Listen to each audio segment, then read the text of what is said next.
పొడిస్తే త్వరగా అందుకే కదా డైవర్స్ అమ్మైనా పర్వాలేదు ఆంటీ అయినా పర్లేదు అనే రేంజ్ లో ఉంటుంది. అమ్మాయిలు ఉద్దేశి ఆంటీ గా పడ్డారా? ఎవరైతే ఏంటన్నయ్యా, పెళ్ళైతే అదే 10,000. నానిగారు వచ్చినప్పుడు మీరు ఫస్ట్ కథ చెప్పింది మీకే అన్నారు. అవును. ఏం చేయమంటారు అంటే ఆయనకి ఏం చెప్పారు? ఒక సీన్ లో చిన్న బోల్డ్ కంటెంట్ ఉంటుంది, ఒక ట్రెండ్ సీన్ లో ఉన్నప్పుడు ఆయన ఒకటేమంటున్నాడు, ఇది ఈ కంటెంట్ తో సినిమా కానీ చేస్తే బి గ్రేడ్ డైరెక్టర్ అయిపోతావు, అది లేకుండా చూసుకుంటే. నరేష్ గారికి స్క్రిప్ట్ చెప్పిన తర్వాత ఆయన ఇమీడియట్గా ఒప్పుకున్నారా? ఏమన్నా టైం తీసుకో? ఫస్ట్ హాఫ్ వెంటనే చేయకండి చేసేద్దాం అయితే అంత హ్యాపీగా అనిపిస్తుంది అంటే స్టార్టింగ్ ఇంట్రొడక్షన్ కానీ నెక్స్ట్ కొత్త డైరెక్టర్కి ఇచ్చే వాల్యూ కానీ, అంటే హైలైట్ సీన్ ఉంటుంది, అద్భుతంగా ఉంటుంది, మీరు ఇప్పటిదాకా చూడలేదు ఇలాంటివి చెప్తారు కదా. 100% ఇంటర్వల్ అనేది మీరు ఇప్పుడు చూడలేదు, క్లైమాక్స్ కూడా మీరు చూడలేదు, అంత బాగుంటుంది. నీకు అప్పుడే పెళ్ళా? బాల్య వివాహం అంటారా? Ladies and gentlemen, boys and girls and my dear nibbis and nibbas, welcome to Filmy Focus. నేను మీ ప్రియమైన దర్శన్. నాతో పాటు ఎవరున్నారు అంటే, జనరల్ ఇప్పుడు ప్రజెంట్ అయితే పొలిటికల్ హీట్ నడుస్తుంది అంటే, బట్ ఏ రాజకీయ నాయకుడు కూడా మా ప్రాబ్లమ్స్ని పూర్తిగా అర్థం చేసుకోలేదండి. బట్ ఈయన మాత్రం అర్థం చేసుకున్నారండి. కరెంట్ ఉన్న మెయిన్ ప్రాబ్లమ్ని మాకు సినిమాలో చూపించబోతున్నారనమాట. అర్థమైంది కదా ఎవరున్నారు? ఆ ఒక్కటి అడక్ అనలేదు, సినిమా పేరే అది.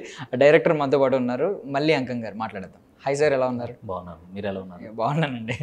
So first of all clearly thank you అండి, మాలాంటి యూత్ తరపున.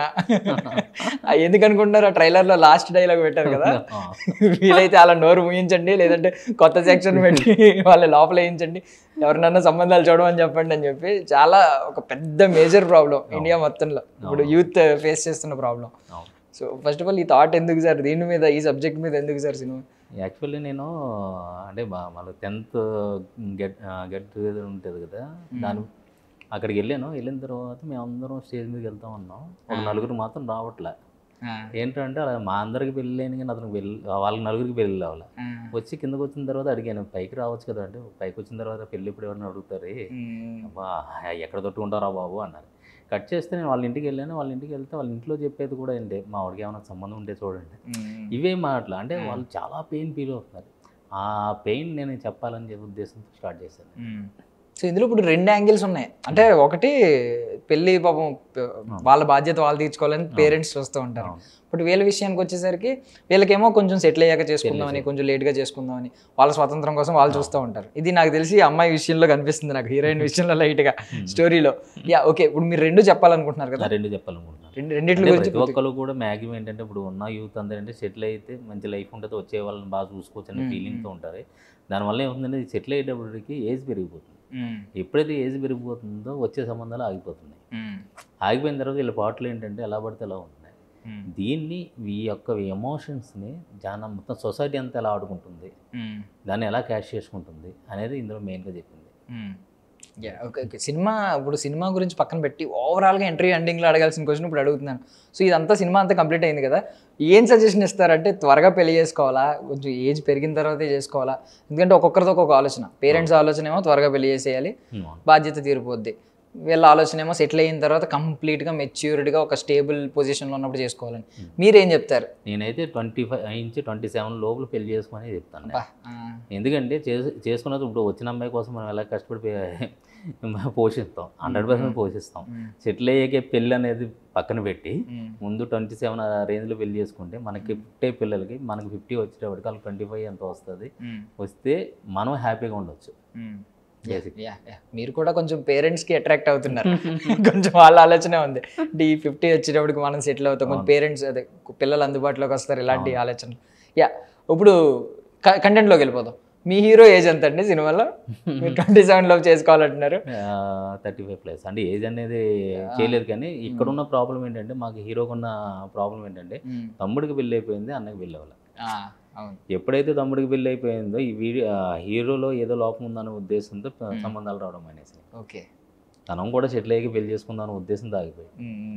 అంటే ఇప్పుడు మీరు ఈ కాన్సెప్ట్ అనుకున్నప్పుడు ఫస్ట్ నిజంగా చెప్పండి, జెన్యూన్గా చెప్పండి, మీరు జెన్యూన్గా చెప్పాలి ఈ విషయం. అల్లరి నరేష్ గారనే అనుకున్నారు ఫస్ట్ నేను కాన్సెప్ట్ చెప్పినప్పుడు రాసాం. నేను ప్రొడ్యూసర్ గారికి కథ చెప్తున్నప్పుడు నేను నరేష్ గారు అని ఊహతో ఆయన కథ చెప్తా ఉన్నాను. నేను ఆయన నరేష్ గారు అనే ఊహలోనే ఆయన వింటూ ఉన్నాడు. విన్న తర్వాత ఆయన వెంటనే కథ విన్నది నరేష్ గారు బాగుంటుంది అనేది నా ఫీలింగ్ కూడా అదేనండి అని అప్రోచ్ అవ్వడం ఎలాగా అని అనుకున్న తర్వాత అమరాజ్ గారి ద్వారా ఆయనకు అప్రోచ్ అయ్యాయి.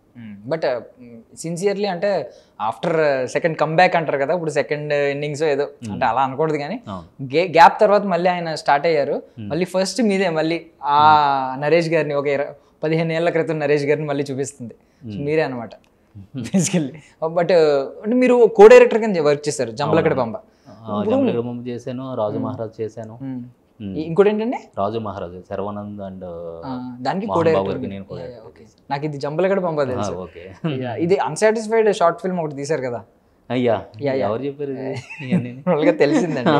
ఇప్పుడు సాటిస్ఫాక్షన్ ఓకేనా, సాటిస్ఫై అయ్యారా? అది నాకు తెలిసి ఎక్స్ట్రా మ్యారిటల్ అఫైర్ మీద అనుకుంటా సినిమా. అందులో కూడా మంచి కంటెంట్ ఉంటుంది. అంటే గవర్నమెంట్ శాలరీ తీసుకుంటూ లంచాలు తీసుకునే వాళ్ళకి ఇలా కొడుతుందనా కర్మ. అంటే అది మనం ఎంత ఇది ఎంతో అదంత అని చెప్పే అది మంచి అప్లాజ్ వచ్చింది యాక్చువల్.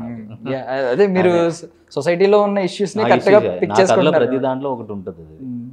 ఇదైతే మాత్రం మేము హార్ట్ఫుల్ గా మీకు థ్యాంక్స్ చెప్తున్నాం ఈ కథ గురించి అయితే. సో జేమీ లివర్ గారిని తీసుకుంటే మేము యాక్చువల్లీ వాళ్ళ నాన్నగారి కోసం ఎప్పటి నుంచో అనుకుంటున్నాం ఆయన వస్తే బాగుంటుందని. ఆయన పేరు ఇప్పటికీ తెలుసు. ఆయన సినిమాల్లో మాకు కనిపించకపోయినా క్రిమినల్ సినిమాలో ఏదో చిన్న రోల్లో కనిపించినట్టు నాకు తెలుసు.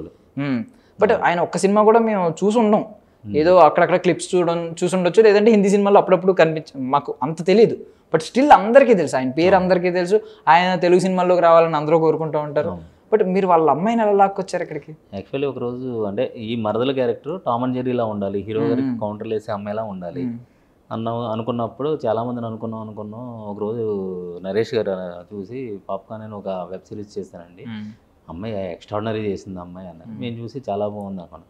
ప్రొడ్యూసర్ గారికి చెప్తే అమ్మాయి జానీ లివర్ గారు అమ్మాయి అమ్మ అయితే కష్టంలే మనకి అనుకున్న మా ప్రొడ్యూసర్ గారే అప్రోచ్ అయ్యి తీసుకొచ్చారు. సో ఓకే, చూసినప్పుడు అయితే మీకు తెలియదు జానీ లివర్ గారు అమ్మాయి తెలియదు. ఆవిడ కూడా ఎక్కడ చెప్పుకోరంట కదా, ఎక్కువ ఆవిడే చెప్పుకోరు. ఓకే, ఇప్పుడు అంటే నరేష్ గారు అయితే చాలా కాన్ఫిడెంట్గా ఉన్నారు చెప్పినప్పుడు కూడా కథ విషయంలో, అవుట్పుట్ విషయం. మీరు ఏమంటారు సినిమా గురించి? మీకు ఏమనిపించింది? 100% సూపర్గా ఉంది. అసలు నెక్స్ట్ ఏంటంటే రివ్యూ ఏమన్నా పాజిటివ్, ఒక్క బెస్ట్ రివ్యూ ఉంటాయి కదా మీకు చూసిన వాళ్ళు. నాకు తెలిసి కొంతమంది మీ దగ్గర వాళ్ళకి, మీ ఫ్యామిలీ మెంబర్స్కి, సినిమాల్లో పెద్దలకు కొంతమందికి చూపించుంటారు. సో వాళ్ళలో ఎవరికి చూపించలేదు. ఓన్లీ మా ప్రొడ్యూసర్ గారు, మా హీరో గారు తప్ప ఇంకెవరికి చూపించలే. వాళ్ళిద్దరూ చాలా హ్యాపీగా ఉన్నారు, అంతకన్నా మించింది ఏం లేదు. వాళ్ళు చెప్పిన మాట ఏంటండి? అదే ఇప్పుడు యాక్చువల్లీ ఆయన ఎవరు నరేష్ గారు ఆ ఒక్కటి అడక టైటిల్ అనేది ఈవీవి గారిది, అంటే వాళ్ళ ఫాదర్ది. ఈయన ఫస్ట్ సినిమా అంటే కదా, ఆయన ఫస్ట్ సినిమా. అలాంటి టైటిల్ నాకు ఇచ్చారంటే ఎంత కాన్ఫిడెంట్ ఉంటే ఇస్తారు, ఇంకంతకన్నా మించిందే ఉంది. ఆయనే సజెస్ట్ చేశారంట టైటిల్, అదే చెప్పారు ఆయన. Actually correct. బట్ ఇప్పుడు నేను అడగాల్సింది ఏంటంటే, ఇప్పుడు కో డైరెక్టర్ కింద ఉన్నారు జంబలకడి పంబ, ఇప్పుడేమో ఇది ఈ టైటిల్, పాత టైటిల్స్ అన్ని వాడేసుకుంటున్నారు. ఏంటి సూపర్ హిట్ టైటిల్స్ అన్ని తెలియకుండా నా లైఫ్ లోకి వస్తున్నాయి. నెక్స్ట్ కూడా ఇలాంటివి ఏమన్నా 2-3 టైటిల్స్ ఉన్నాయండి మైండ్ లో? లేదు, అదే వస్తే వస్తుంది అప్పుడు కూడా. ఇప్పుడు మీకు జనరల్ గా కామెడీ ఎక్కువ ఇష్టమా? అలా అనే లేదండి, నాకు అన్ని ఎమోషన్స్ కావాలి. కామెడీ కావాలి, యాక్షన్ కావాలి, లవ్ కావాలి, ఎమోషన్స్ కావాలి. అంటే బేసిక్గా నేను కామెడీ కథ రాసింది ఇది ఒకటే, ముందు రాసింది అది నిజంగా ఇష్యూయే. మీరు షార్ట్ సిరీస్ అయితే అదే పక్కన పెడితే కో డైరెక్టర్ కింద వర్క్ చేసినవి కూడా, కో డైరెక్టర్ నేను అడవి సాయికరణ దగ్గర చేసా. మన అడవి సాయికరణ అంటే కేరింత, వినాయకుడు, విలేజ్ లో వినాయకుడు, తనతో పాటు ట్రావెల్ ఇవన్నీ చేసాం. అవన్నీ లవ్ స్టోరీస్ యాక్చువల్లీ. అంటే నేను ఎందుకు అడిగాను చెప్పనా, జనరల్గా మేము ఇలాగ డెబ్యూ డైరెక్టర్స్ స్పీచ్లు వింటూ ఉంటాం కదా, కొత్త డైరెక్టర్ చాలా మంది ఎలా ఉంటుందంటే ఎమోషనల్ ఫీల్ అయిపోతూ ఉంటారు కొంతమంది ఏమో అందరికీ థ్యాంక్స్ చెప్పుకుంటూ ఎలా ఫీల్ అవుతారంటే టెన్షన్ ఫీల్ అవుతారు, ఎమోషనల్ ఫీల్ అవుతారు, ఏడుస్తారు, ఈ టైప్ ఉంటుంది. మీరు నవ్వుతున్నారు, జోకులు వేస్తున్నారు మీ స్పీచ్లో. నాకు అదే డౌట్ వచ్చింది. నేను బేసికల్లీ చిన్నప్పటి నుంచి ఈ టైప్ ఏమో సెన్స్ ఆఫ్ హ్యూమర్తో ఉన్నాయనేమో. సెన్స్ ఆఫ్ హ్యూమర్ అనేది నాకు తెలిసి చాలా తక్కువ. బట్ ఏంటంటే నా ఫీలింగ్ ఏంటంటే మనలో ఫీలింగ్స్ చిన్న స్మైల్తో ఏదన్నా చేయొచ్చు, అవతల ఇబ్బంది పెట్టకుండా ఉంటే చాలు అనే ఫీలింగ్ నాకు. అంతే, అండ్ మనం జనరల్గా ఈ మధ్యకాలంలో చాలా సినిమాలు ఉన్నాయి, కొన్ని సినిమాలు పెద్ద పెద్ద హిట్లు అయినవి ఉన్నాయి, అంటే లైక్ ముగ్గురు హీరోలను పెట్టి ఇలా అలా చాలా మూవీస్లో ఏంటంటే మెయిన్లీ అడల్ట్ కంటెంట్ ఉంటుంది, లేదంటే డబుల్ మీనింగ్స్ బాగా ఉంటున్నాయి. మీకు డబుల్ మీనింగ్స్ లేకుండా మీ సినిమా చూస్తే నాకు ప్యూర్ ఎక్కడ డబుల్ మీనింగ్ కూడా నాకు కనిపించలేదు. ఇందులో మందు సిగరెట్ కూడా ఉండదు, ముందు సిగరెట్ కూడా ఉండదు, డబుల్ మీనింగ్ డైలాగ్ పక్కన పెడితే అది కూడా ఉండదు, డబుల్ మీనింగ్ డైలాగ్ ఉండదు, వల్గర్ కంటెంట్ ఉండదు, ఎక్స్పోజింగ్ ఉండదు, ఏమి ఉండదు. అలాగే మందు సిగరెట్ కూడా ఎక్కడ కనిపించదు. కార్డులు కూడా వేస్ట్ అన్నాయి మా ఫీలింగు. మా వాళ్ళు ఏంటంటే వేసేస్తే బెటర్ అనే ఫీలింగ్ అనమాట. యాక్చువల్ అయితే సెన్సార్ వాళ్ళు అప్లై చేసుకుంటే ఆ కార్డు కూడా ఎక్కలేదు. ఓకే, సెన్సార్కి పంపించాల్సిన అవసరం కూడా లేదు మేబీ. అదే జనరల్గా అదే చూసి ఏముందయ్యా ఇందులో, ఎందుకయ్యా మాకు సెన్సార్కి తీసుకోండి అని చెప్పి అంటారు. అది యూ వచ్చింది కదండి, అది ఇంకా అనౌన్స్ చేయకూడదు. Okay okay. సో అంటే మీరు పెరిగిన విధానం జనరల్గా మీరు ఎక్కువ యూజ్ చేయరా డబుల్ మీనింగ్స్ కానీ ఫ్రెండ్స్తో ఇలా? అసలు రాదు, నా నోట్లో ఎప్పుడు రాదు. ఎక్కడ సార్ మీరు? గోదావరి జిల్లాలో ఏమన్నా అనుకున్నా మీరు ఇంత మర్యాదగా? మలికీపురం అని ఐడియా ఉంటుంది, మన నర్సాపురం రేవు కట్టి మలికీపురం, రాజోలు అమలాపురం, రాజులు అదే అమలాపురం దగ్గరేనండి. ఇది అమలాపురం ఎక్కడ? అమలాపురం దగ్గర ముమ్మిడివరం అండి మన నియోజకవర్గం. ఓకే, అది మన మలికీపురం తెలిసి ఉంటుంది. అదే డౌట్ వచ్చింది. అంటే బేసికల్లీ ఇప్పుడు మీరు అన్నారు చూడండి, ఈ బావగారు అనే పదం తెలంగాణ వాళ్ళు అయితే బావగారు అని ఇంత చూడలేదు. మంచి టామ్ అండ్ జెర్రీ ఫైట్స్ అయితే ఉంటాయి మరదలకి బావకి, బావ అని ఉంటది, కానీ బావగారు అని ఉండడం నేను అప్పుడే అనుకున్నా ఈయన ఎవరో మన గోదావరి జిల్లా లైన్లో ఉన్నారు, మరీ మర్యాద ఎక్కువ ఇస్తున్నారు, మర్యాదలు బాగా తెలిసేమో అనుకున్నాను. క్రేజీ కాన్సెప్ట్ కదా ఇది. ఇప్పుడు మీరు అనుకుని ఇప్పుడు మీరు చెప్పిన ప్రాబ్లం ఓకే, ఇప్పుడు అన్నకి పెళ్ళి అవ్వకుండా తమ్ముడికి పెళ్ళి అయితే ఆ ప్రాబ్లమ్స్ వల్ల పాపం ఇదంతా ఓకే, మరదలకి బావకి కామెడీ ట్రాక్ పెట్టచ్చు, ఇలాంటి ఆలోచనలు ఏమన్నా మీరు రియల్ లైఫ్ లో ఎవరైనా ఉన్నారా? మీకు మరదలు ఎవరైనా ఉన్నారా? అలాంటిది ఏమీ లేదు. బట్ ఏంటంటే మనం అనుకుంటూ ఉంటాం కదా, చూస్తుంటే ఇంట్లోకి వచ్చినప్పుడు ఇప్పుడు పెళ్ళి కానీ బాగా వస్తూ ఉంటే ఎలా ఉంటుంది అసలు, అంటే వాళ్ళకు కూడా పెయిన్ ఉంటుంది. ఈ అమ్మాయి దాంట్లో ఏంటంటే బావగారికి త్వరగా పెళ్ళి అవుతే బాగుంటుంది అనే ఫీలింగే, దాన్ని రివర్స్లో చెప్తా ఉంటే ఈ అమ్మాయి అన్న మాటలకైనా తను పెళ్లి చేసుకుంటాడనే ఇదే. ఓకే, ఎలాగైనా పెళ్ళి అవ్వాలి అనేది. సో పొడిస్తే త్వరగా చేసుకుంటాడు ఏదో రకంగా. అందుకే కదా డైవర్స్ అమ్మైనా పర్వాలేదు, ఆంటీ అయినా పర్లేదు అనే రేంజ్ లో ఉంటుంది. ఓకే, అంటే ఇప్పుడు జనరల్ గా అంటూ ఉంటారు కదండి, కామెడీ చేయడమే కష్టం అని చెప్పి ఆర్టిస్టులు బాగా ఆర్ట్ గురించి తెలిసిన వాళ్ళు ఏమంటారంటే అన్ని కామెడీ ఈజీ అనుకుంటారు కానీ కామెడీయే కష్టం అని చాలా మంది అంటూ ఉంటారు. మీకు అది అనిపించిందా? డెఫినెట్గా కామెడీ అనేది చాలా కష్టం. ఎందుకంటే మనం ఒక్కొక్కసారి సెట్లో ఎవరైతే ఆర్టిస్టులు ఉన్నారో వాళ్ళు చేస్తూ ఉంటారో నవ్వుతూ ఉంటాం, మనం ఆన్ స్క్రీన్కి వచ్చేటప్పటికి కరెక్ట్గా టైమింగ్ లేకపోతే అది పేలదు. అందుకే అది చాలా మనం కేర్ తీసుకోవాలి కామెడీ విషయంలో అయితే. సో ఇప్పుడు మీరు నరేష్ గారికి స్క్రిప్ట్ చెప్పిన తర్వాత ఆయన ఇమీడియట్గా ఒప్పుకున్నారా, ఏమన్నా టైం తీసుకున్నారా? ఏం లేదు, ఫస్ట్ హాఫ్ వెంటనే చేయగండి ఇచ్చేసి చేసేద్దాం అన్నారు ఆయన. కానీ నిజంగా చెప్పాలంటే నరేష్ గారి గురించి చెప్పాలంటే ఆయన ఆల్మోస్ట్ 30+ న్యూ డైరెక్టర్స్కి అవకాశం ఇచ్చారు. ఆయనతో చేయడం అంత హ్యాపీగా అనిపిస్తుంది అంటే స్పాట్ ఇంప్రెషన్ కానీ నెక్స్ట్ కొత్త డైరెక్టర్కి ఇచ్చే వాల్యూ కానీ, అంటే ఎప్పుడూ కూడా ఆయన కొత్త డైరెక్టర్ కదా అని చెప్పేసి ఉంది, డైరెక్టర్ గారు అనే పదం తప్ప ఆయన మామూలుగా మాట్లాడరు ఎప్పుడు కూడా. నా పేరు పెట్టి మళ్ళీ అని పిలవచ్చు, ఎందుకంటే ఆయనకున్న ఎక్స్పీరియన్స్కి మళ్ళీ ఇలా రానవచ్చు, కానీ మళ్ళీ గారు డైరెక్టర్ గారు ఇలాగే పిలుస్తారు ఆయన. అప్పుడు ఏమవుతుందంటే మనకి తెలియకుండా కాన్ఫిడెన్స్ లెవెల్ పెరుగుతూ ఉంటుంది, లేకపోతే భయంతో అటు ఇటు తిరిగి చూస్తూ ఉండాలి. ఓకే, తప్పుగా అనుకోనంటే క్వశ్చన్ అడుగుతాను. అంటే ఏం లేదు, మీరు అల్లరి నరేష్ గారి గురించి అనుకున్నారు మెయిన్లీ, ఒకవేళ ఆల్టర్నేట్ ఉంటుంది కదా, ఒకవేళ ఆయన రిజెక్ట్ చేస్తే ఏంటి పరిస్థితి, ఎవరి దగ్గరికి వెళ్దామని ఏమన్నా మైండ్లో అయితే ఏమీ లేదు. అంటే నాకేంటంటే నాకు కానీ మా ప్రొడ్యూసర్ కానీ అంటే డెఫినెట్గా ఒప్పుకుంటారనే ఇదే, ఒప్పుకోకపోతే ఏంటో అనేది తర్వాత ఆలోచించేవాళ్ళమేమో, అదైతే ముందైతే మైండ్లో లేదు. సో ఒప్పుకుంటారనే కాన్ఫిడెన్స్ ఉండడం వల్ల కాన్సెప్ట్ అయితే నిజంగా ఒప్పుకుంటారు ఎవరైనా జనరల్. సో మెయిన్గా చాలామంది చెప్పేది ఏంటంటే ఇప్పుడు సినిమాలో మనకు తెలిసి ఎప్పటి నుంచో వస్తున్న ఫార్ములా, ఇంటర్వెల్ అద్భుతంగా ఉండాలి, ఇంటర్వెల్ ట్విస్ట్ అద్భుతంగా ఉండాలి, క్లైమాక్స్ సూపర్ ఉండాలి, ఎండింగ్లో పాజిటివ్గా వెళ్ళాలి, హీరో ఇంట్రొడక్షన్ బాగుండాలి, ఇలా కొన్ని ఫార్ములాస్ ఉంటాయి. సో మీరు అలా ఏమన్నా ఫార్ములాని ఒక పర్టికులర్గా ఇలా ఫాలో అయ్యారా?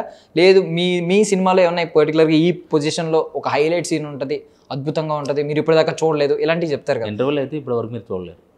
ఈ రెగ్యులర్గా వింటా ఉంటామండి, ఆ కాన్ఫిడెన్స్ 100% ఇంటర్వెల్ అనేది మీరు ఇప్పుడు చూడలేదు, క్లైమాక్స్ కూడా మీరు చూడలేదు. అంత బాగుంటుంది. అంటే ఇప్పుడు దీన్ని మేము కాన్ఫిడెన్స్ కింద తీసుకోవచ్చా? డెఫినెట్గా అంటే రెగ్యులర్ గా మేము ఎక్కువ మాట వినేది అనమాట. ఇది ఇంటర్వెల్ మీరు ఇప్పుడు దాకా ఇప్పుడు చూసుకుంటారు అనేది. మనం ఇంటర్వెల్ కనుక ఆ బ్యాంగ్తో మనం బ్యాంగ్ ఇవ్వకపోతే బయటకు వచ్చినప్పుడు ఏం మాట్లాడుకుంటారు బయటకు వచ్చి, అవును. అంటే కనెక్ట్ అయ్యి ఆ బ్యాంక్ గురించి మాట్లాడుకోవాలి. ఆ మాట్లాడుకున్నప్పుడే వాట్ నెక్స్ట్ అనేది లోపలికి వెళ్ళాక చూడడానికి కూర్చుంటారు. లేకపోతే అప్పటి నుంచి నీరసంతో స్టార్ట్ అవుతుంది. ఇది మాత్రం అది మాత్రం ఉంటుంది. ఓకే. సో మిమ్మల్ని పాత డైరెక్టర్లు ఎవరు మిమ్మల్ని సినిమా వైపు ప్రభావితం చేసింది ఎవరు అసలు? యాక్చువల్ అయితే దాసనారాయణరావు గారు. దాసనారాయణరావు గారు అంటే మా కాలేజీకి వచ్చి ఆయన ఇచ్చినప్పుడు చిన్న స్కిట్ ఏదో నేను రాస్తే ఆయన చాలా బాగా రాసే ఉన్నారు అంతే, తెలియకుండా ఇటు అంటారు. కానీ నాకు ఇష్టమైన డైరెక్టర్ త్రివిక్రమ్ శ్రీనివాసరావు. అంటే అందరూ మాటల మాత్రికుడు అంటారు, కానీ నాకు ఆయన షార్ట్స్ కానీ ఆయన కొన్ని షార్ట్స్ మాట లేకుండా చెప్తారు. కథ ట్రావెలింగ్ కానీ నేను చాలా ఇన్స్పైర్ ఏంటంటే ఈ సినిమాలో కూడా ఆయన ప్రభావం చాలా ఉంటుంది షార్ట్లు. అంటే మీరు ఇప్పుడు అన్నారు కాబట్టి నేను కూడా ఒకటి మెన్షన్ చేస్తున్నానండి. పోకిరి సినిమాలో క్లైమాక్స్లో హీరో వెళ్ళిపోతాడు, అదే వెళ్ళి విలన్ని కొట్టడానికి వెళ్తూ ఉంటే తిరిగి వస్తాడో లేదో డౌట్. ఆ టైంలో హీరోయిన్ ఉంటుంది, నేను వస్తానని చెప్పి ఇలియానా అడుగుతుంది, ఈ ఒక్కరోజు నువ్వు పోలీస్ అదే నన్ను క్రిమినలే అనుకో అని చెప్పి వెళ్ళిపోతాడు. అదే సీన్ ఇంతకీ దానికి ముందు సినిమా అతడులో కూడా ఉంటుంది, సేమ్ సీన్ ఉంటుంది. అంటే హీరో లాస్ట్ బతికొస్తాడో లేదో తెలియదు, నేను వస్తాను అంటది, నేనే వస్తాను. సరిపోతుంది అసలు మొత్తం ఎంత ప్రేమ ఉందనేది చెప్పడానికి ఆ డైలాగ్ సరిపోతుంది. చాలా నాకు సూపర్ అనిపించింది కంపేర్ చేస్తే. అంతే కదా, నాకు సన్ ఆఫ్ సత్యమూర్తిలో ఒక షాట్ ఉంటుంది. అంటే నేను ఇప్పుడు చెప్తున్నది ఏంటంటే ఇలాంటి షాట్లు చాలా ఉంటాయి దాంట్లో. ఇప్పుడు ఆస్తులు రాసి చేయడానికి రైతు ఆ షాట్ పెడితే మనం ఇక్కడ పెట్టి ఇలా తీసుకొచ్చి ఈయన సైన్ చేయాలా వద్దని పెన్న దగ్గర తీసుకొస్తే చిన్న ఫోకస్ షిఫ్ట్ చేస్తే మదర్ అక్కడ ఉంటుంది, మదర్ ఇలా ఉంటుంది, అప్పుడు ఇలా సైన్ చేస్తూ ఉంటాడు. ఒకే షాట్లో అన్ని ఫీలింగ్స్ చెప్పాడు ఆయన. నా సినిమాలో ఆయన ఇన్స్పిరేషన్ అయితే చాలా ఉంది. సో అదే టైంలో మళ్ళీ కింద కూర్చుని సైన్ చేస్తాడు. ప్రతి దానికి ఒక మీనింగ్ ఉంటుంది, ప్రతి షాట్కి ఒక మీనింగ్ ఉంటుంది. ఆయన చెప్పేది నేను ఫీల్ అయ్యేది కూడా అదే, షార్ట్లో కథ చెప్పాలి. డైలాగ్ అనేది ఎవరైనా చెప్తాం, కానీ షార్ట్లో కూడా కథ చెప్తే దాని వాల్యూ వేరు. సో మీకు ఎప్పటి నుంచి ఆయన ఇష్టం అసలు జనరల్లీ? నేను ఫస్ట్ సినిమా నుంచి ఆయన అంటే ఇష్టం. నువ్వే ఆ టైం నుంచి? ఆ టైం నుంచి నాకు ఇష్టం. ఓకే. కానీ ఆయన సినిమాలు చాలా ఎక్కువ. మీరు ఎందుకు ఆయన దగ్గర ఆయనతో కలిసి వర్క్ చేయాలని ఎందుకు అనిపించలేదా? మీరు ట్రై చేశారు అసలు ఎప్పుడన్నా? నేను ఎప్పుడు ట్రై చేయలేదు. నా ఫీలింగ్ ఏంటంటే నాకు ఇష్టమైన వాళ్ళ దగ్గర నేను చాలా దూరంగా ఉంటాను. ఎందుకంటే మళ్ళీ దగ్గరికి వెళ్ళిన దాకా ఉండే ఆ లోపాలు కానీ నువ్వులు తెలిస్తే ఆ ఫీలింగ్ పోతుంది. అందుకే నేను ఎక్కువ చాలా దూరంగా ఉంటాను. ఇలాంటి యాక్చువల్లీ లవర్స్ ఫాలో అవుతూ ఉంటారు ఈ కొటేషన్స్ అన్ని. ఒక అమ్మాయి గురించి చెప్తా ఉంటాడు, దూరంగా ఉంటే నేను ఎలా ఉంటావు అని చెప్పి. మీరు త్రివిక్రమ్ గారి గురించి చెప్తుంటే నాకు చాలా ఇష్టం ఆయన. అంటే మీలో కూడా ఉన్నారండి ఆ భావజాలాలు కనిపిస్తున్నాయి. ఇప్పుడు ఒక డైలాగ్ వేశారు కదా, దగ్గరికి వెళ్తే బా. ఇప్పుడు వేరే సైడ్ కూడా ఉన్నాయి కొంతమంది. ఇప్పుడు like animal cinema director, Vikram cinema director, ఇలా కొంతమంది కేజీఎఫ్ సినిమా డైరెక్టర్. సో వీళ్ళని చూసినప్పుడు ఏమనిపిస్తుంది? డెఫినెట్గా వాళ్ళు కూడా సూపర్ డైరెక్టర్స్. ఎందుకంటే ఒక కథని అంటే జనాలకు నచ్చేటట్టు తీసారండి, అద్భుతమైన డైరెక్టర్స్ వాళ్ళు. నేను వాళ్ళకి ఇష్టం లేదని చెప్పను, ఆయన కమర్షియల్గా నేను అన్నీ చూస్తూ ఉంటాను, నేను మాత్రం ఈయన ఫాలో అవుతాను. సో ఈ కథని మీకు ఎవరన్నా ఉన్నారా, క్రిటిక్ ఎవరన్నా ఉన్నారా మీ లైఫ్లో?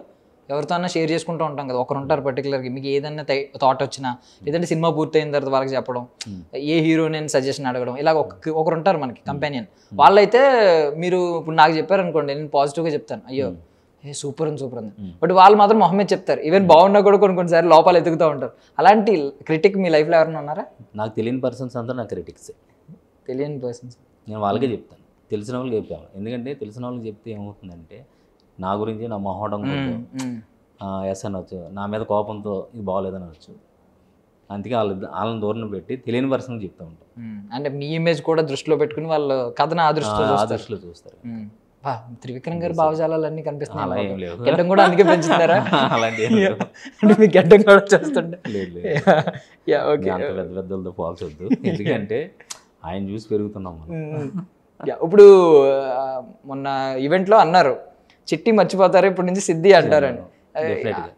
రీజన్ ఏంటి? అంత గొప్ప క్యారెక్టరైజేషన్ అది. క్లియర్లీ క్యారెక్టరైజేషన్ అది. వచ్చిన పేరు అనేది మారడం అనేది చాలా టఫెస్ట్ సిచ్యువేషన్. ఒకసారి నేను కూడా చెప్పానంటే అంత వాల్యూ ఉంది కనుక చెప్పాను, లేకపోతే చెప్పను. అంత నిజంగా అంత కాన్ఫిడెంట్గా ఉన్నారా? అంటే మాట వరుసకి సరదాగా అనడం ఒకటి ఉంటుంది, అంటే మంచి క్యారెక్టర్ కాబట్టి ఆ మాట అన్న అనేది ఉంటుంది. మీ దృష్టిలో ఖచ్చితంగా సిద్ధి అని పిలుస్తారు అనుకుంటున్నారు ఇక్కడ నుంచి? డెఫినెట్గా పిలుస్తారు. అంటే అమ్మాయి కూడా సిద్ధి అని పిలవమని చెప్తుంది స్టేజ్ మీద. డెఫినెట్గా అమ్మాయి కూడా ఆ క్యారెక్టర్ నచ్చింది కనుక. ఎస్ అది ఓకేలేండి, ఆమె పిలవమంటది ఓకే, కానీ మీరు ఎందుకు కాన్ఫిడెంట్గా చెప్పారు కదా. అంటే ఒకసారి వచ్చిన పేరు మారడం అనేది చాలా కష్టం. బొమ్మరిల్లు భాస్కర్ గారు బొమ్మరిల్లు తర్వాత ఎన్ని సినిమాలు తీసినా బొమ్మరిల్లు భాస్కరే. ఆయన ఆరెంజ్ సినిమా వచ్చిన తర్వాత ఆరెంజ్ భాస్కర్ అన్నారు కానీ వర్కౌట్ అవ్వలేదు, అది మారింది మేబీ. బట్ కాన్ఫిడెన్స్ అనేది మీరు అంత నమ్మితే ఉంటది కదా. నేను ఆ క్యారెక్టర్ అసలు ఆ సినిమాకి ట్విస్ట్ ఆ క్యారెక్టర్. స్ట్రాంగ్ క్యారెక్టర్స్ ఎలాగో మీరు తీసుకున్నావు రెండు. హీరోయిన్ హైట్ గురించి కూడా ఏమన్నా మెన్షన్ ఉందండి సినిమాలో? ఏమన్నా రెఫరెన్స్ ఉందండి? మెన్షన్ చేయలేదు కానీ అంటే నేను అదే నరేష్ గారి సినిమాలు చూస్తున్నప్పుడు బేసిక్గా ఏంటంటే షార్ట్ ఉంటున్నారు అందరూ, కానీ ఇలాంటి అమ్మాయి దొరికితే బాగుందనే ఫీలింగ్. అప్పటికి నాకు ఫరియా కూడా మైండ్లోకి లేదు. ట్రై చేస్తున్నా తర్వాత ఇమీడియట్గా అనిపించింది మాట ఫరియా కూడా బాగుంటుంది కదా అనిపించి ఆ అమ్మాయిని అప్రోచ్ అయ్యాం. ఆ అమ్మాయికి అప్పటికి అప్రోచ్ అయ్యేటప్పటికి 2-3 సినిమాలు ఉన్నట్టు కమిట్మెంట్ ఉన్నాయి. బట్ చేస్తుందా చేయదని ఒక కథ విన్న వెంటనే ఇమీడియట్గా నేను చేసేస్తానని చెప్పింది. నాకు నా లైఫ్లో లక్ ఏంటంటే ఎక్కువ మంది దగ్గరికి వెళ్ళా, ఈ కథ పట్టుకుని ఎవరైతే అనుకున్నానో వాళ్ళు వచ్చేసారు నాకు. ఈవెన్ గోపి సుందర్ గారు కూడా అంతే. గోపి సుందర్ గారు కూడా అంతేనా? అంటే ఇప్పుడు అంటే ఎందుకు అంటున్నానంటే ఎక్కడికి వెళ్ళినా ఏ ప్రమోషన్స్లోకి వెళ్ళినా ఈయన అంటున్నారు ఇప్పటివరకు నేను తల దించుకున్నాను, ఇక్కడ నుంచి తలెత్తుదాను అన్నారు హీరోయిన్. యాక్చువల్ ప్రెస్ మీట్లో కూడా అదే చెప్పాను. ఇప్పుడు ఏంటంటే నేను తలెత్తుకుని సినిమా చేస్తానండి వీళ్ళిద్దరు వల్ల అని చెప్పేసి అన్నాను. అంటే ఇన్ ద సెన్స్ ఇలా చూస్తూ ఉంటాను, నా సినిమా కూడా అదే వాల్యూలో ఉంటుంది. మొన్న నానిగారు వచ్చినప్పుడు మీరు ఫస్ట్ కథ చెప్పింది మీకే అన్నారు. అవును. ఏం చూడండి అండి, ఆయనకి ఏం చెప్పారు? ఆయనకి లవ్ స్టోరీ చెప్పా, కానీ ఒక మాట చెప్పారు నాకు అప్పుడు. అంటే నా ఒక్క సీన్లో చిన్న బోల్డ్ కంటెంట్ ఉంటుంది, 1-2 సీన్లో ఉన్నప్పుడు ఆయన ఒకటే అంటున్నారు, ఇది ఈ కంటెంట్తో సినిమా కానీ చేస్తే బి గ్రేడ్ డైరెక్టర్ అయిపోతావు, అది లేకుండా చూసుకుంటే నువ్వు లైఫ్ లాంగ్ ఉంటుందని చెప్పాడు ఆయన. అప్పటి నుంచి నా దాంట్లో అంటే బోల్డ్ కంటెంట్ అవసరమైతేనే పెట్టాలి, లేకపోతే అనవసరంగా పెట్టకూడదు. మీరు డబల్ మీనింగే లేని ఒక స్టోరీ తీసుకొచ్చారు, బోల్డ్ కంటెంట్ కూడా తీసుకొస్తారు మీరు. ఉంటాయి ఆటోమేటిక్గా కథ బట్టి, ఈ కథకు అవసరం లేదు యాక్చువల్లీ. ఆయన ఆ టైంలో ఏం చేస్తున్నా ఉన్నారు, ఏం సినిమాలు చేశారు కరెక్ట్గా దానికి ముందు? కానీ నాకు పెద్ద ఐడియా లేదు. నేను వచ్చింది అప్పుడు యాక్చువల్లీ ఫస్ట్ సినిమా నాది అప్రెంటిస్, అది రైడ్ అయిపోయిన తర్వాత ఇంకోటి సినిమా చేశారు ఆయన. ఓకే, చేసి చాలా కొత్త తీసుకుంటారు, అయ్యే సంథింగ్ ఏ ఉన్నాయి అప్పుడు. ఆ టైంలో చెప్పాను నేను వెళ్ళి. బట్ ఒక అంటే అప్రెంటిస్ టైంలో ఒక కథ చెప్పారంటే అప్పటికే మీకు చాలా అంటే మంచి కమ్యూనికేషన్ స్కిల్స్ ఉండాలి, కాన్ఫిడెన్స్ కూడా ఉండాలి. యాక్చువల్ కథ మీద నమ్మకంతో వెళ్ళిపోయాను అంతే. నమ్మకం అంటే మనం రాసిన ప్రతి కథకి మనకు నమ్మకం ఉంటుంది, అలాగే వెళ్ళిపోయాను. కానీ అక్కడికి వెళ్ళటం వల్ల ఏంటంటే కథను ఏ విధంగా చూడాలి, కథను ఏ విధంగా మనం చెప్పాలనే విషయం నాకు అక్కడ తర్వాత అర్థమైంది. సో ఇప్పుడు మీది ఫస్ట్ సినిమా కాబట్టి ఇప్పుడు మాలాంటి వాళ్ళు చాలా మంది సినిమా పిచ్చోళ్ళు ఉంటారు, అందరికీ సినిమా పిచ్చ, ఏదో రకం డైరెక్టర్ అవుదామని ఉంటుంది. బట్ వాళ్ళకి ఏమన్నా సజెషన్స్ ఇవ్వగలరా మీరు? ఇప్పుడు ఏమన్నా సజెషన్ ఎవరికి ఇచ్చే స్టేజ్ నెరేషన్ విషయంలో కావచ్చు, ఎలా నెరేట్ చేయాలి అనే దాని గురించి కావచ్చు, అది డిపెండ్స్. ఇప్పుడు నేను చెప్పినట్టు నేరేట్ చేయండి అక్కడ ఉండదు. అంటే అక్కడ మనం చెప్పేటప్పుడు హీరో మూడ్ కానీ మనకి చెప్పేటప్పుడు ఏమవుతుందంటే ఒక సీన్ చెప్తున్నప్పుడు ఆయన రియాక్షన్ తెలిసిపోతూ ఉంటుంది, ఇది బాగోలేదని. ఆ బాగోలేదని అక్కడ కట్ చేసి నెక్స్ట్ సీన్కి వెళ్ళిపోవడం చాలా ఉత్తమం. అది కానీ అబ్జర్వ్ చేసుకుంటూ వెళ్తే వర్కౌట్ అవుతుంది. దేనికైనా ప్లాట్ పాయింట్ కరెక్ట్గా ఉంటే ఇలాంటి చిన్న చిన్న చేంజెస్ తర్వాత మనం చేసుకోవచ్చు. ఓకే, అంటే ఇప్పుడు మీరు చూసిన దాని ప్రకారం యాక్టర్స్ అయినా ప్రొడ్యూసర్స్ అయినా మన నెరేషన్ స్కిల్స్ కాకుండా ప్లాట్ లైన్ చూస్తున్నారు అంటున్నారు. ప్లాట్ లైన్ చూస్తారు, మనం చెప్పే విధానం చూస్తారు, మన కాన్ఫిడెన్స్ లెవెల్ చూస్తారు. అంత ఈజీగా అయితే సినిమా ఎవరు ఎందుకంటే ఇన్ని కోట్ల బిజినెస్ వాళ్ళు ఇప్పటిదాకా సంపాదించుకున్న ఇది. ఇప్పుడు నరేష్ గారు ప్రీవియస్ సినిమాలు అన్నీ తీసుకుంటే మీకు 50+ సినిమాలు అప్పట్లో యంగెస్ట్ 50 ఆయన. యంగేజ్ అదే అందరికంటే త్వరగా 50 కంప్లీట్ చేస్తారు తక్కువ ఏజ్లో. ఫాస్ట్ ఫటాఫట్ ఒకే ఇయర్లో నాకు తెలిసి ఒకసారి 8 సినిమాలు 7 సినిమాలు 5 సినిమాలు ఇలా వచ్చేవి. అవి కూడా బ్యాక్ టు బ్యాక్ కామెడీ సినిమాలు ఎక్కువ వస్తూ ఉండేవి. అందులో ఆల్మోస్ట్ అన్నీ ఇష్టమే అనుకోండి. మీ ఫేవరెట్ ఏంటి? నరేష్ గారి దాంట్లోనా? నాకు బ్లేడ్ బాబ్జీ, కితకితలు చాలా ఉన్నాయని. ఇప్పుడు ఏదన్నా ఒక రెఫరెన్స్ పాయింట్ ఉందా మీరు చెప్పగలరా మాకు చెప్పడం కోసం? మళ్ళీ నరేష్ గారు అలాంటి నరేష్ గారిలా కనిపిస్తారని చెప్పడానికి ఏమన్నా ఒక పాయింట్? అలాంటి నరేష్ గారు కనిపించరు. కొత్త నరేష్ గారిని చూస్తారు ఇందులో. ఇది సెటిల్ కామెడీ. యా, ఇది మీరు ఒకటి మెన్షన్ చేశారు. యాక్చువల్లీ ఇప్పటి వరకు నరేష్ గారు అందరి మీద పంచలేయడం చూస్తారు, కానీ ఇప్పుడు నరేష్ గారు వల్ల అందరూ అదే ఇప్పుడు జేమీ గారు ఎక్కువ పంచలేస్తారు అన్నట్టు చెప్పారు. ఇద్దరు ఉంటుంది, ఆయన వేస్తారు ఈవిడ వేస్తారు. టామ్ అండ్ జెర్రీలా ఉంటుంది వాళ్ళిద్దరు క్యారెక్టర్. సో ఇప్పుడు కామెడీ ట్రాక్స్ అయితే నాకైతే వీళ్ళ ముగ్గురిది మేజర్ కామెడీ ట్రాక్ అనిపించిందండి. వీళ్ళిద్దరితో పాటు వెన్నెల కిషోర్ గారు ఉన్నారు, నెక్స్ట్ ఇప్పుడు భద్రం గారు, వైవాహర్ష గారు ఉండండి, ప్రవీణ్ ఉన్నాడు, అంటే ఇప్పుడు హరితేజ గారు ఉన్నారు, చాలా మంది అందరూ చాలా మంది, మిర్చి ప్రియా గారు ఉన్నారు. అవును, నేను ఇప్పుడు ట్రైలర్ చూస్తుంటే అందరూ గుర్తొస్తా ఉన్నారు చాలా మంది. ఇప్పుడు సామాజ వర్గమన సినిమాను ఒక మెన్షన్ చేస్తున్నాను నేను ఊరికే. అందులో మేము గెస్ట్ చేయలేదు, మాకు తెలీదు అప్పుడు దాకా. వెన్నెల కిషోర్ గారిది ఒక సెపరేట్ ట్రాక్ ఏంటిది మనకొలపోడు అని ఒక రెఫరెన్స్ తీసుకుని మంచి కామెడీ ట్రాక్ ఒకటి సెపరేట్ ట్రాక్ సెకండ్ హాఫ్ లో వచ్చింది, హిలేరియస్ గా ఉంది. అలా మీ దానిలో కూడా ఏమన్నా సస్పెన్స్ ఒక దీంట్లో సెపరేట్ కామెడీ ట్రాక్ ఉంది? ఓన్లీ కథలో వెళ్ళే క్యారెక్టర్సే తప్ప సెపరేట్ ట్రాక్ అంటూ ఏం లేదు. ఇది ఎంత కథలో ఇన్వాల్వ్ అయిన వాళ్ళే మొత్తం అంతా. వాళ్ళకి ఓపెనింగ్ ఉంటుంది, ఎండింగ్ ఉంటుంది, ఏదో వచ్చి వెళ్ళిపోయేటట్టు మాత్రం ఉండదు. మీ ఫేవరెట్ హీరో ఎవరు సార్? ఇప్పుడు వద్దు, ఎందుకంటే పొలిటికల్ ఇదిలో ఉంది. ఇప్పుడు పవన్ కళ్యాణ్ గారు అనుకున్నారు అయితే. మరి పవన్ కళ్యాణ్ గారిని ఏమన్నా అంటే మీకు ఎంతో కొంత ఉంటుంది కదా, ఇప్పుడు హీరో ప్రొడ్యూసర్ వాళ్ళ భావజాలాలు పక్కన ఉన్న మీకు కూడా ఎంతో కొంత ఒకసారి ఆయన కూడా కలిసి సినిమా ఒక సాంగ్ అయినా ఆయన లాంచ్ చేస్తే బాగుంటుంది, ఒక సాంగ్ కానీ ఏదో టీజర్ కానీ మీరు ఏమన్నా ఒకసారి ట్రై చేశారా? దాని ట్రైల్ ఏమన్నా వేసారా? వర్కౌట్ అయిందండి? ట్రైల్ వేయలేదు. ఆయన కోసం ఏమన్నా అంటే మీరు కథలు రాయడం స్టార్టింగ్లో ఏమన్నా ఆయన కోసం ఒక కథ రాసింది ఉందా? మాకేం కథ చెప్పకలేదు, జానరా చెప్తే చాలు. ప్రతి ఒక్కరు రాసుకుని వస్తారు కదా, చెప్పట్లేదు అసలు మీరు పొలిటికల్.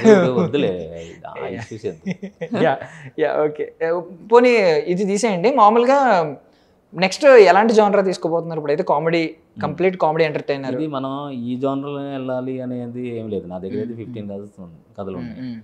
దాంట్లో అంటే ఇప్పుడు హీరో ఓకే చేయాలి, ప్రొడ్యూసర్స్ ఓకే చేయాలి, వాళ్ళ దాన్ని బట్టి. మెజారిటీ ఏముందండి? ఏ జానరా ఉంది మీ దాంట్లో? స్పోర్ట్స్ డ్రామా ఉంది, యాక్షన్ ఉంది. ఇప్పుడు వచ్చే జానర్స్ అన్ని కూడా మిక్స్డ్ వస్తున్నాయి.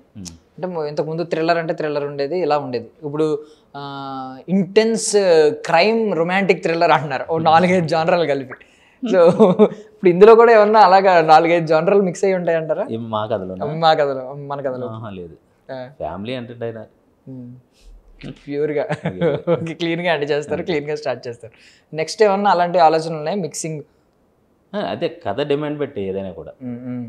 అంటే ఇప్పుడు స్పోర్ట్స్ డ్రామా ఉంది, స్పోర్ట్స్ డ్రామా అంటే మొత్తం అంతా స్పోర్ట్స్ డ్రామా. ఇది థ్రిల్లర్ ఒకటి ఉంది, అందులో రొమాంటిక్ థ్రిల్లర్ ఒకటి. ఇప్పుడు మీకు ఇప్పటికీ ఇప్పుడు గోదావరి జిల్లాలో అంటే మెయిన్గా ఉండేది ఎటకారం ఉంటుంది. అది మీ సిల్వర్ స్క్రీన్లో ఇప్పుడు మీరు చూపించే సినిమా ట్రైలర్ చూస్తేనే అర్థమవుతుంది మీకు ఎంత ఎటకారం ఉంటే ఆ సినిమా తీస్తారు. ఇంకొకటి మొహమాటం ఉంటుంది, మంచితనం ఉంటుంది, అది కూడా అర్థమైంది. మీరు చాలా ఎక్కువ ఉంది. ఇప్పటికి ఓవర్కమ్ చేయాలా, చేసేసారా? ఆల్మోస్ట్ చేయాలి, ఇంకా చేయాలండి. చేయాలి. మిమ్మల్ని చూస్తే నాకు కొంచెం మొహమాటం వస్తుంది, నేనేం అడగలేకపోతున్నాను. Same kind of persons. అంటే ఇప్పుడు ఇద్దరు గోదావరిలో ఎదురైతే అలాగే ఉంటుంది. మీకు మళ్ళీ కొంచెం ఓపెన్ అయ్యారు అనుకోండి, ఇద్దరు ఫుల్ హిలారియస్ ఉంటుంది. మళ్ళీ ఇద్దరు మొహమాటంగా ఉన్నారంటే చాలా మొహమాటం వస్తుంది. చాలా ఇంకా ఓవర్కమ్ చేయాలా మీరు? చాలా ఎక్కువ మొహమాటం నాకు. ఏమనుకుంటారు అవతల వాళ్ళు అనేది ఎక్కువ ఉంటుంది, అదైతే కట్ చేయాలి. ఎప్పుడు వచ్చేసారు ఇక్కడికి మొత్తం కంప్లీట్గా? నేనా అదే బీఎస్సీ కంప్లీట్ అయింది, అయిన వెంటనే ఇటు వచ్చాను. యాక్చువల్లీ ఎంఎస్సీ వచ్చింది కానీ అటు వెళ్ళా, ఇటు వచ్చేసాను. చిన్నప్పటి నుంచి ఇంట్లోనే ప్రిపేర్డ్గా ఉన్నారా? అలా సినిమాల్లోకి వెళ్ళిపోతాను అది లేదు. యాక్చువల్లీ ఏంటంటే నాకు ఇంటర్ తర్వాత ఇది వెబ్సైట్ రాస్తే వెటర్నరీ వచ్చింది. నాకు ఇష్టం లేక మానేశాను. అంటే ఏం చేయాలో తెలియదు, కానీ ఏదో చేయాలి, కొత్తగా ఏదో చేయాలనే ఫీలింగే తప్ప. అలా బీఎస్సీ కంప్లీట్ అయింది. కంప్లీట్ అయిన తర్వాత ఆల్రెడీ దాసరి గారు ఒక నాట్ వేసారు, బాస్ వేసావు అన్నారు అంతే, అంతకుమించి నాటేం లేదు. ఆ బాస్ వేసి అన్నది లోపలికి వెళ్ళిపోయింది. సర్లే ట్రై చేస్తాను. ఒక పెద్ద ఆయన అంత పెద్ద ఆయన అన్నారంటే చాలా ఇంపాక్ట్ ఉంటుంది ఆ లైఫ్లో, మొత్తం మార్చేసింది మీ లైఫ్ని. ఓకే, ఇప్పుడు నేను కొంతమంది హీరోల పేర్లు చెప్తానండి. మన సినిమా ఎలాగో కామెడీ ఎంటర్టైనర్ కాబట్టి, సో మీరు కూడా వాళ్ళ కామెడీ టైమింగ్ని మొత్తం వాళ్ళ సినిమాలన్నింటిలో ఏ సినిమాలో బాగా ఎంజాయ్ చేశారు? గుర్తుండవు నాకు. మీకు మీకు నిజంగా చెప్పాలంటే పేర్లు మర్చిపోతూ ఉంటాను నేను. డైలీ నా అసిస్టెంట్ల పేర్లు కూడా మర్చిపోయి, మాధవ్ అంటే ఇంకొక పేరేదో చెప్తాను. అంటే జనరల్గా వాళ్ళ సినిమాల్లో కామెడీ సినిమా ఒకటైనా ఉంటుంది, కామెడీ ఎంటర్టైనర్ ఒకటైనా ఉంటుంది, అట్లీస్ట్ ఆ మిక్స్డ్ జానరాలో అన్న ఒకటి ఉంటుంది, మిక్స్ అవ్వి ఉంటుంది. యా, ఇప్పుడు మీరు అనుకున్నట్టు ఇప్పుడు పవన్ కళ్యాణ్ గారిని తీసుకున్నా ఆయన గుడుంబ శంకర్లో ఎక్కువ కామెడీ చేసింది ఉంటుంది, అలా ఒక సినిమా అనేది గుర్తొస్తుంది. అసలు ఖుషి అయితే నేను సార్లు చూసాను నాకు తెలియదు. చిరంజీవి గారు అది చెప్పండి, అసలు ఆయన బెస్ట్ కామెడీ టైమింగ్ ఏ సినిమాలో? టైమింగ్ గురించి ఏం మాట్లాడతాం అసలు. ప్రతి ఒక్కరు ఇప్పుడు పవన్ కళ్యాణ్ ఫ్యాన్ అంటే చిరంజీవి గారిని చూసి అందరూ వచ్చేది ఇక్కడ. అవునవును, దట్టు నేను చిరంజీవి గారు కామెడీ టైమింగ్ లో బెస్ట్ ఎతకమంటున్నాను. చాలా టఫెస్ట్ క్వశ్చన్ ఇది. చేయింది ఏముంది అసలు, మళ్ళీ ఇందులో బెస్ట్ ఎతకడం ఏంటి, ఆయన చేస్తేనే బెస్ట్. మీరు చంటబ్బాయి అని ఆన్సర్ ఇచ్చే లోపు శంకర్ దాదా ఎంబీఎస్ గుర్తొస్తుంది, అది చెప్పే లోపు ఇంకొక సినిమా గుర్తొస్తుంది. సో ఒకవేళ మళ్ళీ కామెడీ జానరా నెక్స్ట్ ఇంకొక సినిమా తీయాలనుకుంటే ఏ హీరోతో తీయాలనుకుంటారు? డిపెండ్స్ ఆన్ స్టోరీ అని మాత్రం అనకండి. లేదు, ఇందులో ఇప్పుడు మనం అనుకున్నంత మాత్రాన ఇది జరిగిపోతుంది. ఎందుకంటే నరేష్ గారు ఆల్రెడీ అయిపోయింది. నిజంగా మనం అనుకున్నా అది జరగదు, ఎందుకంటే అక్కడ ఉన్న సిచ్యువేషన్ బట్టి వెళ్తూ ఉంటాయి. ఇప్పుడు నేను అనుకున్నది ఏంటంటే ఫస్ట్ అసలు కామెడీ జానర్ కాదు, నేను అనుకున్నది స్పోర్ట్స్ డ్రామాకి వెళ్దామని. ఓకే, ఫస్ట్ కానీ కామెడీ దీనికి వచ్చాను నేను, ఎంటర్టైనర్కి వచ్చాను. ఏది మన చేతిలో ఉండదు, ఆ టైం ప్రకారం వెళ్ళిపోవడమే మనం. చాలా రియలిస్టిక్ ఆన్సర్ వచ్చింది. అంటే ఇంతకుముందు చాలా మంది చెప్పేవాళ్ళు ఏం చెప్తారంటే ఫస్ట్ ఈ సినిమాకి ఎందుకు వచ్చారో రీజన్స్ చెప్తారు. మీరు చాలా రియలిస్టిక్ గా నా చేతుల్లో ఏం లేదు, డెఫినెట్గా లేదు, నాకు మనకు ప్రొడ్యూసర్ దొరికి మన చేతిలోనే ఉండదు, ఎవరి చేతిలోనే ఉండదు ఇది. ఇప్పుడు మెజారిటీగా మిమ్మల్ని అట్రాక్ట్ చేసే సినిమాలు ఏముంటాయి? అంటే మీరు ఎక్కువగా చూసే కంటెంట్ ఉంటుంది కదా. ఇప్పుడు నేను నాలాంటి వాళ్ళు కొంతమంది యూత్ దేనికంటే ఇప్పుడు థ్రిల్లర్ సినిమాలు ఎక్కువ ఇష్టపడతా ఉన్నారు ఓటీటీలో చూడడానికి, థ్రిల్లర్స్. అలా మిమ్మల్ని ఎక్కువ మీ ఐస్ని మీ అటెన్షన్ని గ్రాప్ చేసే సినిమాలు ఏంటి? నాకు ఎక్కువ లవ్ అండ్ యాక్షన్ అంటే చాలా ఇష్టం. లవ్ అండ్ యాక్షన్ అండి, అందులో కూడా ఒక కంటెంట్ ఉండాలి. అంటే ఏదో ఇద్దరు ప్రేమించుకున్నారు, ఇద్దరు పారిపోయారు, దానికోసం కొట్టుకున్నారంటే నాకు నష్టం, ఇష్టం ఉండదు. ఏదో ఒక కంటెంట్ చెప్పగలిగితేనే అది కరెక్ట్గా ఉంటుంది. సో ఇప్పటివరకు మీరు చూసిన సినిమాలు అన్నింటిలో బెస్ట్ లవ్ స్టోరీ ఒకటి చెప్పండి, బెస్ట్ యాక్షన్ ఫిల్మ్ ఒకటి చెప్పండి. ఇది చాలా కష్టం ఇది. అంటే నేను బెస్ట్ అనే కన్నా మీకు మీ ఫేవరెట్, ఐ మీన్ అలాగే అనుకుంటే నాకు ఖుషియే, దానికి మించి నాకు బెస్ట్ ఏది లేదు. రెండు మిక్స్ చేసి చెప్పేసారా? యాక్షన్ అండ్ లవ్, అది లవ్ ఒకటే, యాక్షన్ లవ్ అండ్ యాక్షన్, అది లవ్ అండ్ యాక్షన్ అది. మీరు ఖుషి మెన్షన్ చేస్తారు, లేదు ఖుషి ఇందాక చెప్పేశారు కాబట్టి ఇప్పుడు వేరే రెండు ఆన్సర్లు చెప్పండి. లవ్కి ఒకటి చెప్పండి, యాక్షన్ ఒకటి. యాక్చువల్ నాకు ఏంటంటే సన్ ఆఫ్ సత్యమూర్తి కానీ ఇలా అంటే త్రివిక్రమ్ గారు ఏదైనా ఇష్టం, అతడు కానీ. ఇప్పుడు ఇంకా పిచ్చి అంటే ఇవి చూస్తూనే ఉంటాను నేను. యాక్చువల్ ఏంటంటే త్రివిక్రమ్ గారి సినిమాలు అంటే ఇంకా పిచ్చి, ఆయన ఏం చేసినా చూస్తూ ఉంటాను. అంటే ఒక అందులో అన్నీ ఉంటాయి, అన్ని ఎమోషన్స్ ఉంటాయి, అలాంటివి అయితే నాకు చాలా ఇష్టం. సో ఎక్కువ పర్సెంట్ మిమ్మల్ని డామినేట్ చేసేది ఇప్పుడు ప్రతి మనిషిలో రెండు ఉంటాయి, రెండు మొహాలు, మినిమం రెండు మొహాలు ఉంటాయి. మీలో మాకు రెండు మొహాలు ఏం కనిపించినాయి అంటే, ఒకటి అన్సాటిస్ఫైడ్, అంటే కొంచెం అడల్ట్ కంటెంట్, అది మెసేజ్ ఇచ్చేలాగా కొంచెం బోల్డ్ అటెంప్ట్ కదా, అది సీరియస్గా బోల్డ్ అటెంప్ట్. యాక్చువల్ ఏంటంటే నేను ఫస్ట్ నాకు అది వచ్చినప్పుడు నాకు అది నా లైన్ కూడా కాదు, అది ఒక అది అదే వెబ్ కంటెంట్ సంథింగ్, ఎవరు అది ఒక రిపోర్టర్ అయింది, అది ఆయన వచ్చి ఇలా చేయాలి ఇది ఇది అంటే, దాంట్లో నేను ఏమన్నానంటే వల్గారిటీ లేకుండా చేద్దాం, మీకు అందులో వల్గారిటీ ఉండదు, కంటెంట్ మీకు బోల్డ్ అనిపిస్తుంది తప్ప వల్గారిటీ ఉండదు, మీకు ఎక్కడైనా చూడండి ఒక్క షాట్ కూడా ఉండదు అది కానీ చూస్తే. అంటే వల్గారిటీ అనే దానికి చాలా దూరం నేను. అంతే, మీరే గోదావరి జిల్లాలని రిప్రజెంట్ చేస్తూ వచ్చేసారు సినిమాల్లోకి.